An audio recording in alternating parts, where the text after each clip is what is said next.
Hello दोस्तों, welcome to our channel. स्वागत है मेरे चैनल में। दोस्तों, आज मैं आपको लॉ के लेक्चर लेकर आया हूँ और बिजनेस मैथमेटिक्स के भी लेक्चर डालने वाला हूँ। तो आप बस लास्ट तक जरूर बने रहिएगा। इस लेक्चर में आपको मैं लॉ पढ़ाने वाला हूँ। ये भी बिजनेस लॉ ही है। और तो आपको मैं ये शायद आपको 8 नंबर लेक्चर होगा। ये तो पता नहीं मुझे कितना लेक्चर है, लेकिन आपको मैं पढ़ाया था ये तो याद होगा।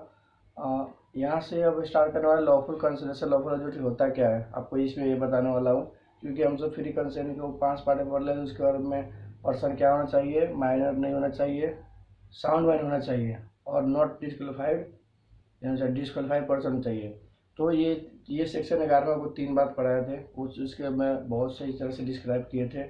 लॉफुल कंसिडरेशन लॉफुल एलिजिबिलिटी में काफ़ी उतना है नहीं, आपको बस समझाऊंगा और ये आगे ले चलूँगा कि कंसिडरेशन कैसा होना चाहिए, लॉफुल होना चाहिए, ऑब्जेक्ट करना चाहिए, लॉफुल और लॉफुल नहीं होना चाहिए। यही सारी बात आपको इस लेक्चर में आपको मिलने वाला है। और ज़्यादा नहीं बनाऊंगा, आधे घंटे का लेक्चर बनाऊंगा ताकि आपको इंटरेस्टिंग पढ़ने में लगे। क्योंकि बिजनेस में रेडी डालने वाला हूँ तो मैं इस हिसाब से आपको मैं पढ़ाने वाला हूँ। तो चलिए मैं आपको सीधा ले चलता हूँ टॉपिक पर। वहाँ पर आपको ढेर सारे बात बताएंगे। यहाँ वीडियो में बस आपको मैं इंट्रोडक्शन देने के लिए क्या पढ़ाने वाला हूँ पहले बता रहा था, इसलिए आ रहा हूँ। अब डायरेक्ट हम चलते हैं लेक्चर्स निकालते हैं और लेक्चर्स में आपको बताते हैं कि क्या उसमें लिखा गया। और आधे घंटा के और इस जो मैं आगे पढ़ाने वाला हूँ उसमें खास ऐसा कुछ नहीं है और क्वेश्चन में कभी नहीं आते, लेकिन ऐसे ही कभी पूछ सकता है। लेकिन आपको मैं बताऊँगा कि ये कितना तक इम्पोर्टेंट है या नहीं है। तो सीधा आप निकालिए बुक कॉपी पेंस और लिखिए मेरे साथ और पढ़िए। तो चलिए आपसे मिलते हैं सीधा ऐसे स्टडी मटेरियल में।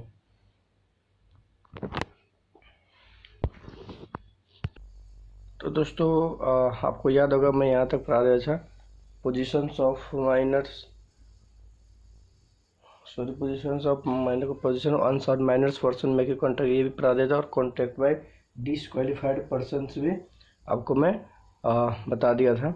तो आपको इसमें कोई डाउट नहीं है। और आज हम पढ़ेंगे जो आपके लिए लेक्चर में लेकर आया हूँ आगे है lawful consideration and law object.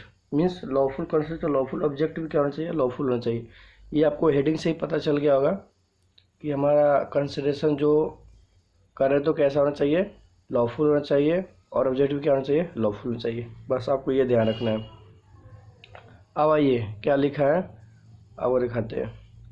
It is if it is forbidden by law. इसका मतलब क्या होता है, देखिए। The term law means the law for the time being force in India and include portions law likes Hindu and Muslim law. देखिए आपको ये कहा गया इसमें कि लॉ क्या बताया जाता है कि इंडियन या इंक्लूड पर्सन लाइक हिंदू या मुस्लिम हो।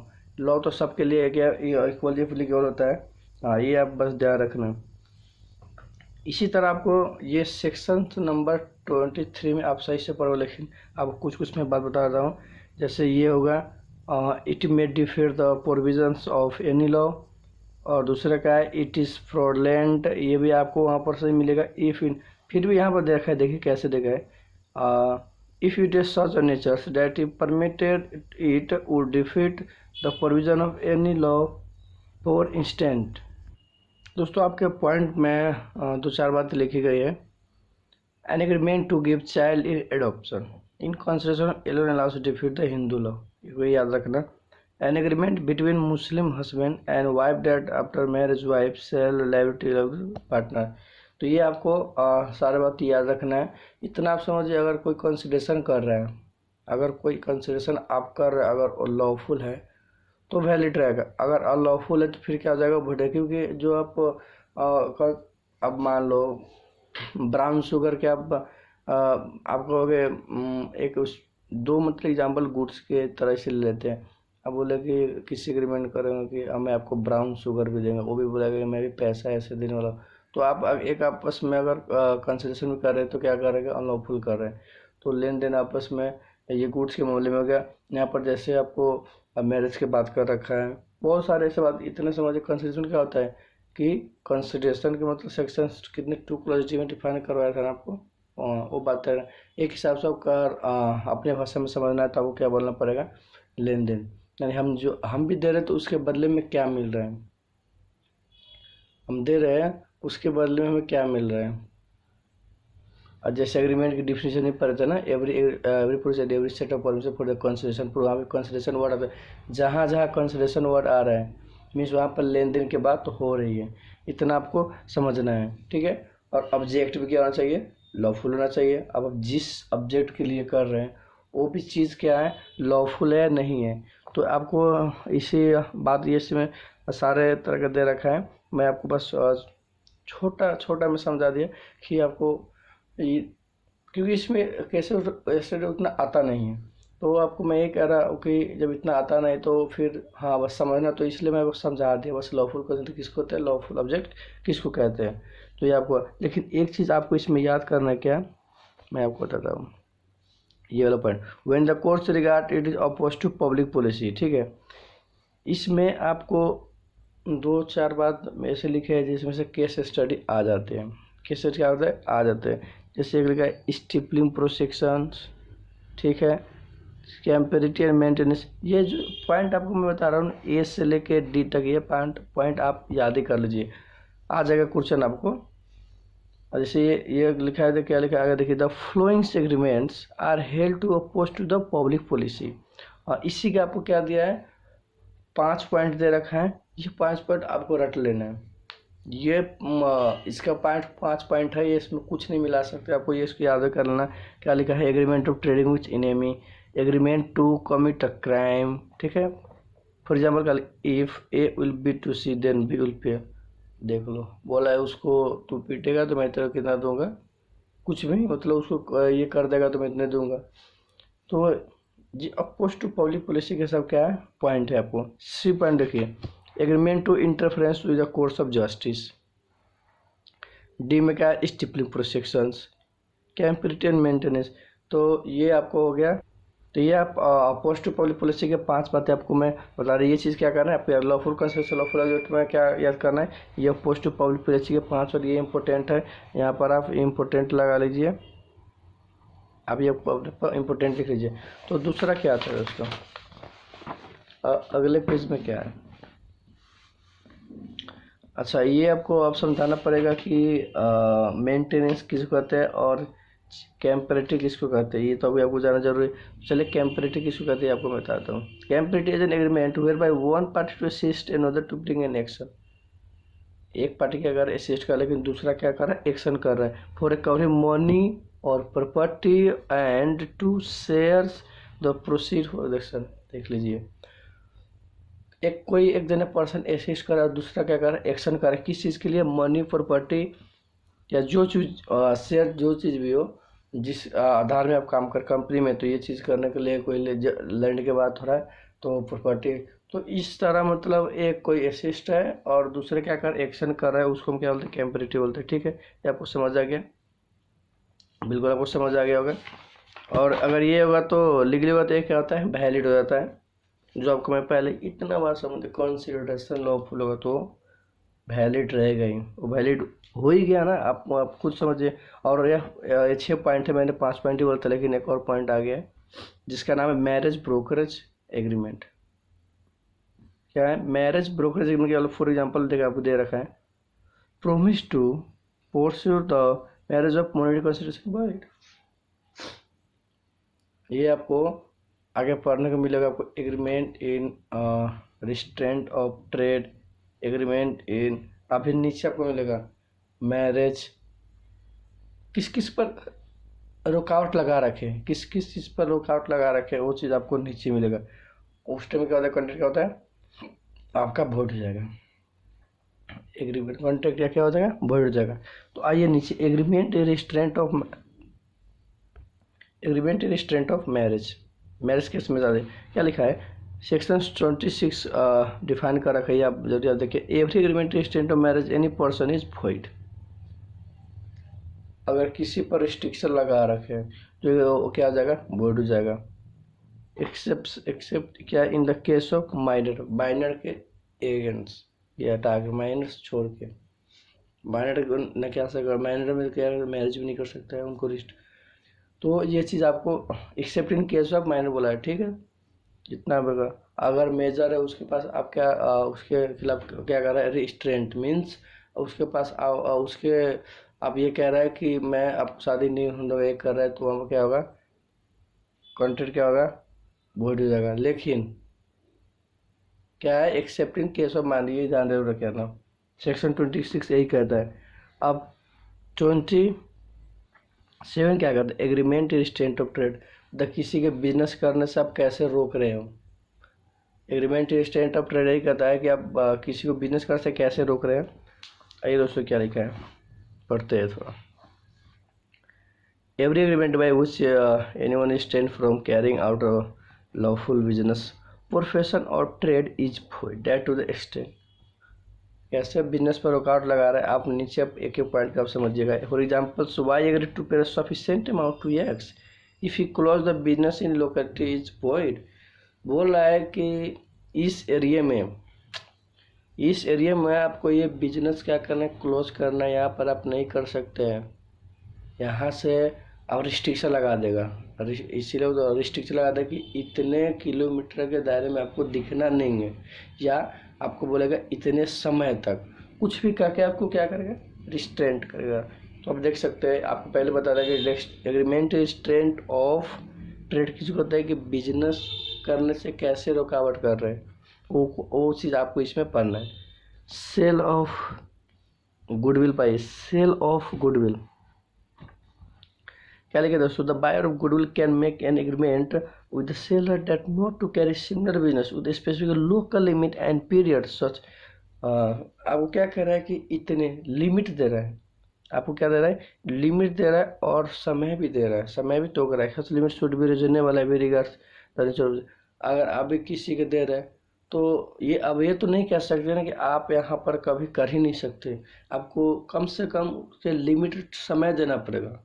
आपको लोकल लिमिट या लोकल मीन्स आपको जैसे मान लो यहाँ से आपको इतने किलो नहीं करना है और इतने समय तक, ये तो आपको नहीं कर, उसको ये नहीं कह सकते हैं कि आप यहाँ पर कभी बिजनेस ही नहीं कर सकते, फिर वो आपको क्या हो जाएगा, void हो जाएगा कॉन्ट्रैक्ट, ठीक है, आपको वैलिड नहीं होगा। अगर आप कह रहे हैं कि हाँ आप इतने महीने तक आप यहाँ पर नहीं कर सकते, या साल इतने इस एरिया के दायरे में इतने किलोमीटर के बाहर आपको कर सकते हैं, तो तब होगा वैलिड। नहीं तो आप सीधे कर दोगे, आप कभी नहीं कर सकते, तो क्या हो जाए, void है। ये भी आप समझ चुके हैं। ये सब चीज़ क्या है, आपको एक्सेप्शन है।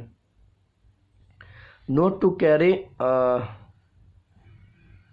कैरी ऑन एनी बिजनेस, क्या लिखा है, agreement amongst the partner not carry any business other than the firm while is partner. ये खुद आप समझ गए, नॉट कैरी ऑन बिजनेस। अगर देखिए एग्रीमेंट विद आउटगोइंग पार्टनर, क्या लिखा है, agreement between partner outgoing partner will not carry similar business of the firm specific local unit. क्या बोल रहा है कि जो आउटगोइंग पार्टनर है ना, वो मतलब इसी तरह का बिजनेस इस एरिया में नहीं होना चाहिए। इसी तरह का सेम, मतलब मैं जो बिजनेस कर रहा हूँ ना, वही बिजनेस यहाँ पर नहीं होना चाहिए। सेम बिजनेस नहीं चल रहा है इस एरिया में कहीं पर भी, और इतने समय तक, उसको तो बोल दिया था। इसमें बहुत सारे केस हुआ था। इसमें आपको केस बताया जाए तो मैं अपने तरह से केस बताता हूँ। केस में क्या हुआ था दोस्तों, जैसे एक रामू नाम लेते हैं, रामू का और क्या था उनको दूसरा, श्याम मान लो। रामू और श्याम एक आपस में क्या हुआ था, मान लो उनके बीच क्या हुआ था, झगड़ा हो गया था, मान लो झगड़ा हो गया था। तो पहले इसी के साथ में क्या कर रहा था, काम कर रहा था, इसी के साथ में क्या कर रहा था, काम कर रहा था, और बिजनेस काफ़ी इम्प्रूवमेंट हो गया था। जैसे झगड़ा होने लगा, सोचा कि यार ये बिजनेस सही चल रहा है, नहीं हो रहा था, मैं खुद को एक क्या खोल रहा हूँ, बिजनेस खोल रहा हूँ। तो उसने, रामू ने बोला कि शाम के तू ठीक है तू जा, लेकिन ये बिजनेस इस एरिया में नहीं खुलना चाहिए, और इतने समय तक अगर खुलेगा तो कोर्ट में घसीट कर जाऊँगा, ये बात बोला था। तो ऐसे से बहुत केसेस हो रखा है। या अब नहीं भी झगड़ा नहीं हुआ, फिर भी बोलता है कि अब उसका चल रहा है, मैं भी चलता हूँ, खोलूँगा। लेकिन उसने क्या किया, agreement restraint of A trade के क्या है, जैसे ऐसे एग्जांपल के साथ सीधा एग्रीमेंट रिस्ट्रेंट ऑफ ट्रेड के प्रोविजन लिखना और सीधा कंक्लूजन लिखना, ठीक है। तो ये बात याद रखना। इन केस ऑफ डिसोल्यूशन के केस में भी क्या होता है, ऑफन डिसोल्यूशन और anticipate agreement between the partner सोम्स और the not carry to similar business, वही बात वाला है, that of form with specific local time it restricts if restriction impose और रीजनेबल। रिस्ट्रिक्शन भी लगा तो क्या हो चाहिए, रीजनेबल तो कम से कम होना चाहिए, अनरीजनेबल तो नहीं होना चाहिए कि जो आप बोल देगी सीधे यहाँ पर ये होने नहीं देंगे या करने नहीं देंगे, तो ऐसे तो हो नहीं सकता ना, तो ये भी आप भी ध्यान रखिएगा। और लास्ट पॉइंट आपको है buyer of the goodwill. The buyer of the goodwills of the firms can make an agreement with the partners not carry out similar business through that of the firm with in specific period और local limits if it restriction impose are reasonable. ठीक है दोस्तों, तो आपको agreement in restraint of trade में क्या आप समझ पाए, एग्रीमेंट इन रेस्ट्रेंट में आप ये तो एक्सेप्शन है सारे बात तो आपको याद रखना जरूरी है। आप तो रुकावट तो लगा रहे थे बिजनेस में, लेकिन कब कब कैसे लगा सकते हो, तो आपको एक्सेप्शन दे रखा है, तो ये चीज़ आपको ध्यान रखना है। अगर किसी के बिजनेस पर रिस्ट्रिक्शन आप लगा रहे हैं, एक तो आप पढ़े कि मतलब इस एरिया के बाहर होना चाहिए, दूसरे में पढ़े कि इस एरिया के भी बाहर और इतने समय तक, अगर समय नहीं बता रहे तो फिर वो क्या हो जाएगा, भोर जाएगा, अब बता देगा तो वैल्यू।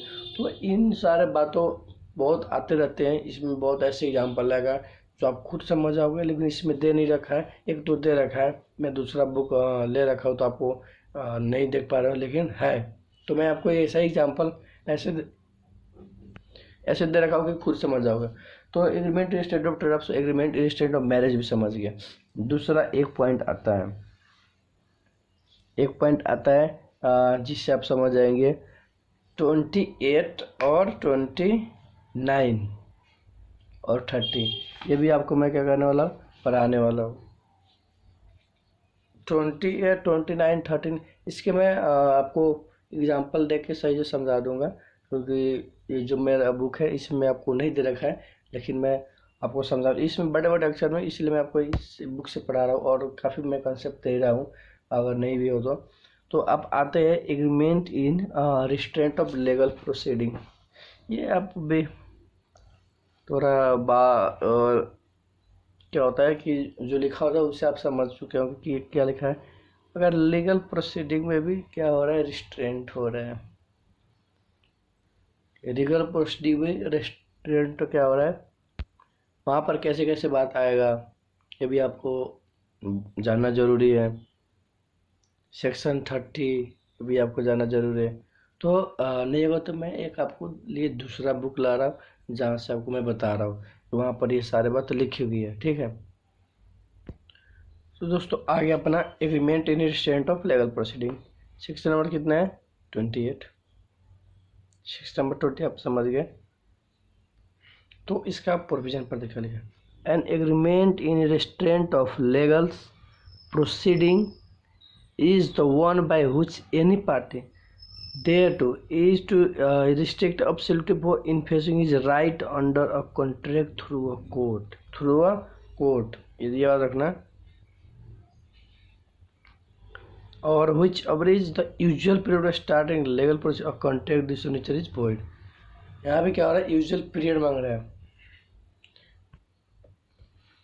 देखिए क्या लिखा है, however there are certain exceptions to the above rule है, देखिए a contract by which the parties agree that any dispute them respect of any subject shall be reported to that only the amount awarded in such of the shall be recovered is a valid contract। आपको ही बोला ना कि अगर हर चीज़ मतलब आपको court through द्वारा ऐसा कर रखा है वैसे कर रखा है, तो वहाँ पर क्या होगा, वैलिड होगा।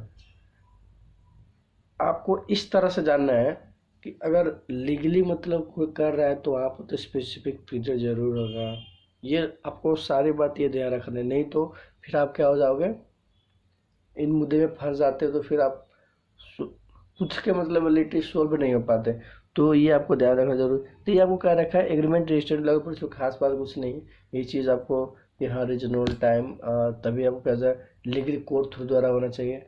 तो ये आपको कॉन्ट्रैक्ट अगर है तो वैलिड हो जाएगा, नहीं है तो फिर फूट जाएगा।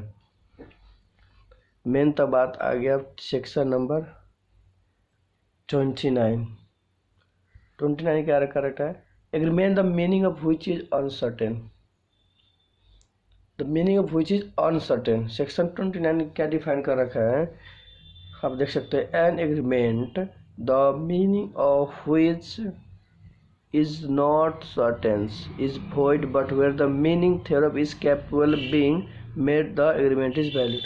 देखिए, कोई अगर आप कुछ सामान खरीद रहे हैं या कुछ उसका आपने डिफाइन ही नहीं कर रखा है तो क्या हो जाएगा, void हो जाएगा।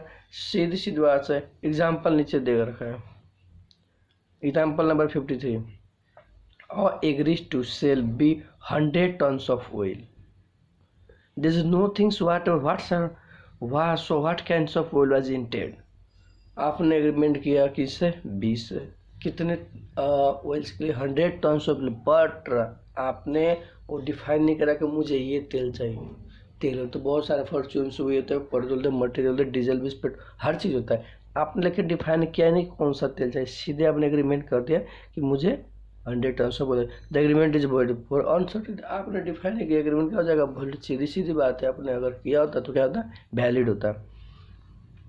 But agreement would be valid if a dealer only in coconut. हाँ, अब देखिए बात जो मैं पहले आपको कंसेप्ट बता रहा हूँ, अगर उसने बोला कोकोनट ऑयल चाहिए तो फिर क्या होता है, वैलिड होता है, because in such case it's meaning is capable being made certain. Okay, तो 26, 27, 28, 29 आप ये चार बात बहुत सही से। 30 में क्या है, 30 में जो अब मैं आपको पहले बोला था कि ये आपको लास्ट ये इंडो जाएगा टॉपिक यहाँ से।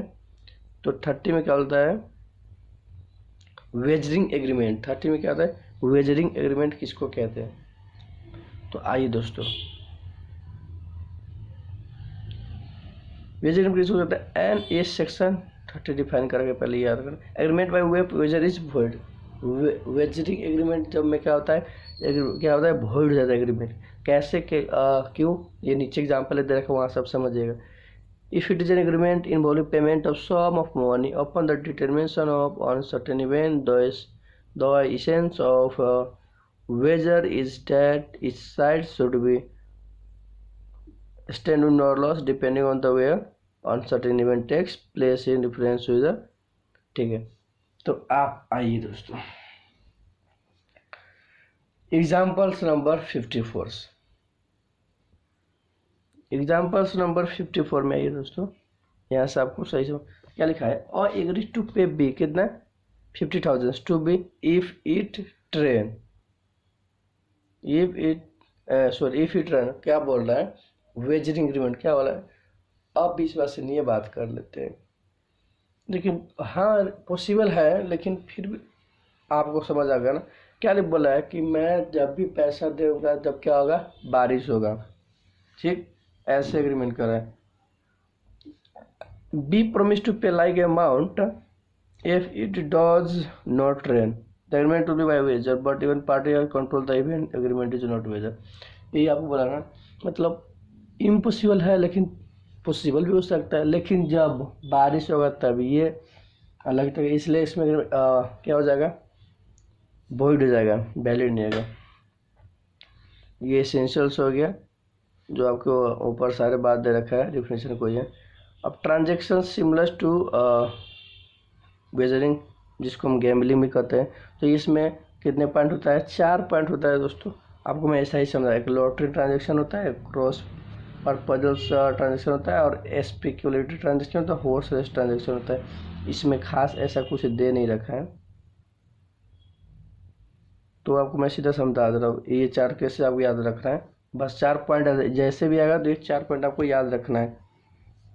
ठीक है दोस्तों, फिर आपको आगे ऐसे कुछ है नहीं दिया गया। एक आते कि उसमें आपको दे रखा होगा कि लिखा है क्या, ट्रांजेक्शन रिसेंबलिंग विद ट्रांजेक्शन है, लेकिन वो वॉइड नहीं है। कहाँ, तो ये आपको 5-6 पॉइंट दे रखा है जो मैं आपको दिखाना चाहता हूँ दोस्तों। ये है क्या लिखा गया, आपको पढ़ सकते हैं। Transaction resemblings with wagering transaction but are not void. कब जैसे एक पॉइंट में चीट फंड लिखा है, कमर्शियल ट्रांजेक्शन और शेयर मार्केट ट्रांजेक्शन, बस आपका पॉइंट याद करना, इसमें और कुछ नहीं है। Commercial transaction, share market transaction, games of skills and athletic competition, और लास्ट क्या है, fourth number contract of insurance. ये बात आपको ध्यान रखना है। ओके दोस्तों, और लास्ट में हमारा बच जाता है क्या, ये डिफरेंस हो गया दोस्तों। कॉन्ट्रैक्ट ऑफ इंश्योरेंस और वेजिंग एग्रीमेंट डिफरेंस क्या है, तो ये भी आपको यहाँ पर इम्पोर्टेंट लगा लेना है, ये आप याद करके ही जाना, ठीक है दोस्तों। ये आपको 6-7 पढ़ने के उसके बाद में हमारा क्या है, ख़त्म हो चुके हैं। ये हमारा टॉपिक क्या हो गया, ख़त्म हो चुके। अगले हम लेकर आएंगे परफॉर्मेंस ऑफ कॉन्ट्रैक्ट, चैप्टर के नाम है, जो मैं आपको अब जल्दी जल्दी पढ़ा रहा हूँ इसलिए कि आपको क्वेश्चंस भी बताना है और कराना है। कैसे आपके डेट के फॉर्म से भी अनाउंस आपको मैं दे दिया था, हर चीज़ आपको प्रोवाइड कर रहा हूँ। तो फिर ये लेक्चर्स आपको मैं ही रखता था, अगले लेक्चर्स में फिर आपको लेकर आऊँगा परफॉर्मेंस का न्यू टॉपिक आएगा। ICAI 87 मीन्स इंडियन कोड 72 के 3 यूनिट ख़त्म हो गया, 4th यूनिट में आएंगे। फिर मिलते हैं अगले लेक्चर्स में, अब तक के लिए टाटा बाय बाय।